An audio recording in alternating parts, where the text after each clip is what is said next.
Hello dear students of class 11th। Previous lecture में हम सभी ने जो है मोशन इन प्लेन चैप्टर के अंतर्गत वेक्टर अलजेब्रा पर बेस्ड कुछ इंपॉर्टेंट फार्मूलों को देखा था, जैसे कि पोजीशन वेक्टर क्या होता है, डिस्प्लेसमेंट वेक्टर क्या होते हैं, मॉडुलस और मैग्नीट्यूड ऑफ वेक्टर कैसे फाइंड आउट करते हैं, ठीक है, ईटीसी। हमने वेरियस फार्मूलों को वहाँ पे देखा था।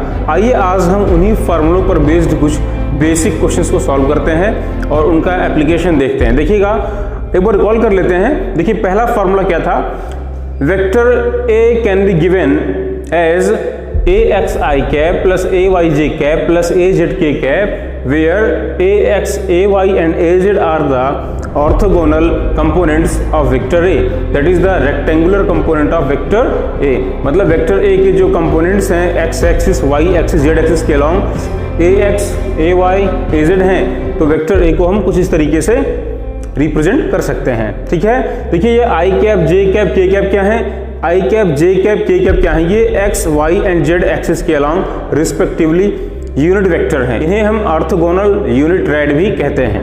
ठीक है, अब वेक्टर ए का मैग्नीट्यूड अगर आपको फाइंड आउट करना है, ठीक है, उसके कंपोनेंट्स आपको दिए गए हैं, तो वेक्टर ए का मैग्नीट्यूड कैसे फाइंड आउट किया जाए, नोट कर सकते हैं। मैग्नीट्यूड और modulus of vector A can be given as mod of a, that is under root a x square plus A y square plus A z square. Okay, एक बात और, unit vector along the vector A can be given as the a cap. इसको a cap से show करेंगे unit vector को, जो vector A के along होगा, एंड इसको फाइंड आउट करने का फार्मूला होता है A cap equals vector A upon mod of A. किसी वेक्टर को उसके मॉड से डिवाइड कर दीजिए, आपको उसके अलोंग यूनिट वेक्टर मिल जाएगा। ठीक है, नोट कर लीजिए इन सभी को। आगे हम लोग देखते हैं, कुछ न्यूमेरिकल्स हैं।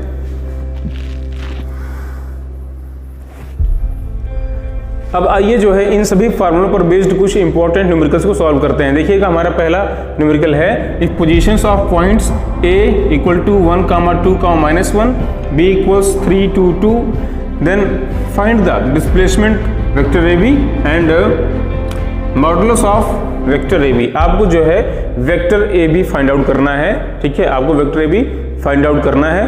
Point A and point B के पोजीशन आपको दिए गए हैं। तो पहला काम ये काम कर लेते हैं कि point A and point B के पोजीशन वेक्टर्स को लिखते हैं। आते हैं सोल्यूशन पे, note down position of point A or position vector. Okay, position vector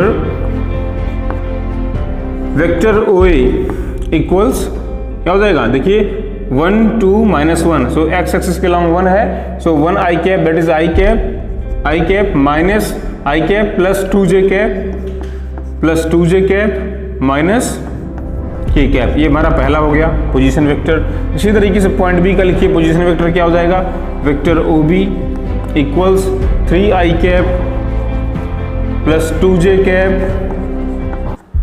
plus 2k cap. Okay, अब आइए क्या निकालना है, displacement vector vector A B find out करना है। तो डिस्प्लेसमेंट वेक्टर कैसे देते हैं, बताया गया था आपको वहां पे। डिस्प्लेसमेंट वेक्टर के लिए फॉर्मूला होता था vector A b was r2 minus r1। तो सेकेंड पॉइंट का यानी कि बी पॉइंट का पोजीशन वेक्टर निकालिए और उसमें से पॉइंट ए का पोजीशन वेक्टर माइनस कर दीजिए, जो आपको दिया गया है। ठीक है, पॉइंट बी का पोजीशन वेक्टर आपको दिया गया है। So displacement vector vector A B equal to O B, इस लास्ट वाले पॉइंट का पोजीशन वेक्टर माइनस फर्स्ट वाले पॉइंट का position vector, that is O A. Okay, O A, so O B minus O A करिए, 3i minus I that is 2i cap, 2j minus 2j that is cancel out 0।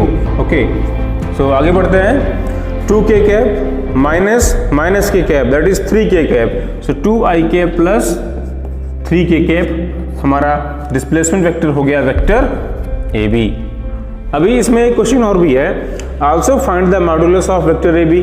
सो काम कर देते हैं, modulus of now vector A B equals क्या हो जाएगा, under root components का square करिए और सम कर लीजिए और अंडर रूट में रख दीजिए इसको। सो 2 square okay plus 3 square that is how much, 4 + 9 how much, 13। So under root 13. This one is the modulus of vector AB, 13 unit. Note it down. Okay, चलिए आगे बढ़ते हैं। सेकंड क्वेश्चन देखते हैं। Vector a equals to i cap plus 2j cap, vector b equals i cap minus 2j cap plus 3k cap. Find the vector a plus b and vector a minus b. बहुत easy question है, आते हैं इसको, देखिएगा। Vector a plus vector b equals, दोनों को add कर लेंगे। सिंपल, आई कैप में आई कैप, जे कैप में जे कैप को, के कैप में के कैप वाले कंपोनेंट को ऐड करेंगे। फर्स्ट वाले में के कैप तो है ही नहीं, तो इसको 0 के कैप लिख सकते हैं। ऐड करिए इसको, 3i cap plus I cap, that is how much, 3i cap plus 2j cap, इसमें ऐड कर लीजिए plus I cap minus 2j cap plus 3k cap. देखिए डायरेक्शन आपको दिया गया है तो आपने डायरेक्टली इनको ऐड कर लिया, ठीक है। 3i cap plus I cap that is 4i cap, 2j cap minus 2j cap cancel out, 0k cap plus 3k cap that is how much, 3k cap. This one is the vector a plus b। Okay, now find out the vector a minus vector b। तो vector b को हमें minus करना है, इसका मतलब vector b को negative use कर लीजिए, उसमें ऐड कर लीजिए। So vector a equals 3i cap, so 3i cap plus 2j cap, and minus करना है आपको क्या, I cap minus 2j cap plus 3k cap. So I cap minus 2j cap plus 3k cap. आइए minus करते हैं इसको, minus sign अंदर जाएगा तो माइनस आई कैप हो जाएगा प्लस 2j कैप हो जाएगा minus 3k cap. So 3i cap minus i cap that is how much, 2i cap, 2j cap plus 2j cap that is 4j cap. So 4j cap, यहाँ k cap है नहीं, minus sign अंदर जाएगा, minus 3k cap. Okay, minus 3k cap. This one is the value of vector a minus vector b. एक नया vector आपको मिल गया है, ठीक है। तो दो वेक्टर्स का जो सम होगा या डिफरेंस होगा वो भी एक वेक्टर होता है, ठीक है। ये पहला आंसर रहा, ये दूसरा आंसर रहा, नोट डाउन।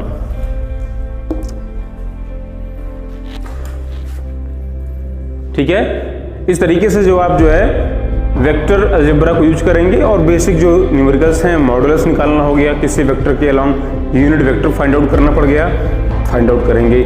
अगर पूछा गया होता आपसे also find out the unit vector along a plus b और a माइनस बी, क्या करेंगे, वेक्टर a प्लस बी की मॉड को, अब ठीक है। तो इस तरीके से आप न्यूमेरिकल्स को सॉल्व करेंगे। यदि आपसे इस क्वेश्चन में पूछा गया होता कि वेक्टर a प्लस बी के along unit vector find out करिए, तो क्या करते, वेक्टर a प्लस बी को जो भी हमारी वैल्यू मिली है इसे इसके मैग्नीट्यूड से डिवाइड कर देते, सिंपल। तो इस तरीके से आप जो है position vector, displacement vector and modulus of any vector से इन सब पर आप न्यूमेरिकल्स को सॉल्व करें। कोई दिक्कत हो तो पूछिए। Thank you.